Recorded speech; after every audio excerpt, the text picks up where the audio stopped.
नमस्कार दर्शक बंधु, आपण माने जानिछंती जे आज हेउछि 22 जनवरी 2024 अर्थात यही दिन राम मंदिर प्रतिष्ठा हेउछि। तेबे फ्रेंड्स आजिर एही भिडियोटी आपणଙ୍କ ପାଇଁ बहुत गुरुत्वपूर्ण अटे जे एही भिडियो रे कुआ जाइतिबा पांचटी कथा मध्यरु यदि आपण गोटाए भी कथा पालन करूछंती तेबे भगवान राम एवं माता सीतांकर कृपा आपण पाई परिबे। तेबे फ्रेंड्स डेरी न करी आजिर एही भिडियो रे आपण माननकु कुआ जिवो जे कौन से सब पांचटी कथा पालन करने को पड़ो जहाँफल आपणकर उन्नति हो पार एवं भगवान राम एवं माँ सीतांकर करुणा आपण मैंने पाइपर। फ्रेंड्स भिडियोटी आपन को पसंद आसते गोटे लाइक करूँ एवं श्रद्धार सहकारे भक्तिर सहकारे तले जय श्रीराम कमेंट निश्चित भाव में करूँ।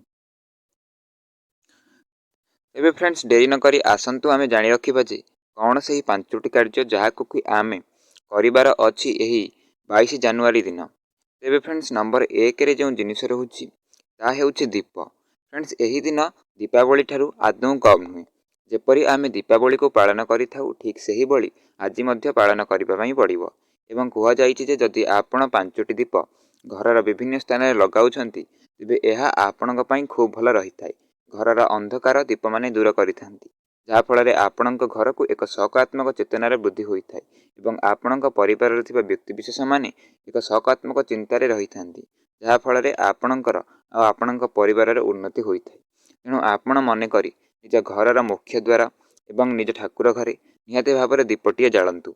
यही दिन यदि आपण दीपावली परी घरर विभिन्न स्थान में दीप देउछंती तेबे आपणक पई यह खूब भल होई परिबो। तेबे आपण मन करी एही दिन रे संध्या किबा दीप समय रे दीपटीए निश्चित भाव में जालतु। यह आपणक पई खूब भल रहिबो।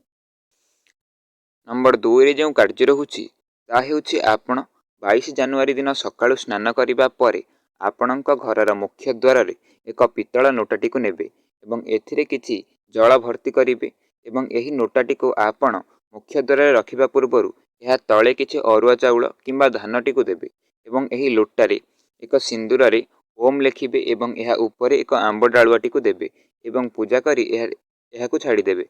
मात्र एहा आपण करिबा द्वारा यह मध्य आपणक पई खूब भल होई थाए एवं माँ सीता एवं भगवान रामंकर करुणा आपण प्राप्त करि परिबे। तेणु आपण चेष्टा करंतु जे घरर मुख्य द्वार रे एक आंब डाळुआ सहित किछि पानी भर्ती करी एक पितळ लोटाटी रखंतु। यह आपणक पई खूब भल रही परिबो। फ्रेंड्स नंबर 3 रे आपण माने निजर गाई को किछि खाइबा पई दियंतु।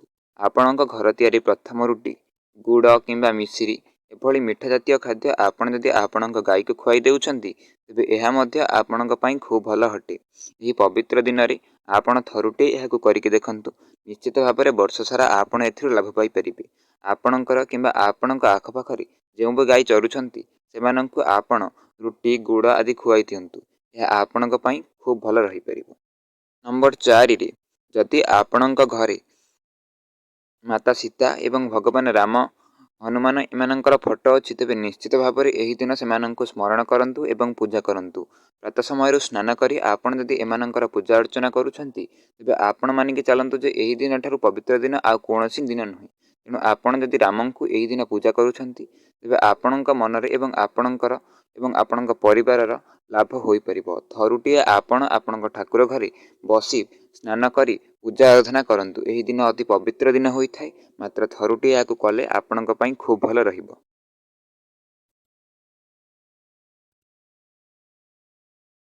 नंबर 5 रे जो जिनिस रहुछि जे आपण माने जानिचंती जे 22 जनवरी सोमवार दिन पड़ुछि। एणु आमे देवदेव महादेवंकु मध्य पूजा करबाक भी पड़िबो। तेणु जदि आपण निज घरे रामंकु पूजा करि सारिछंती तेबे आपणक घर पाखरे जे कोनोसी शिव मंदिर बा शिवलिंग अछि सेठरे आपण क्षीर एवं बेलपत्र चढ़ांतु।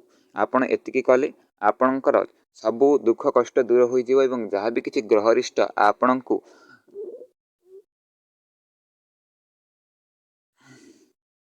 समस्या रे पकाउथिला से सब किछि दूर होई जिवो एवं आपण आसुथिबा समय रे निश्चित भाव में लाभ करि परिबे।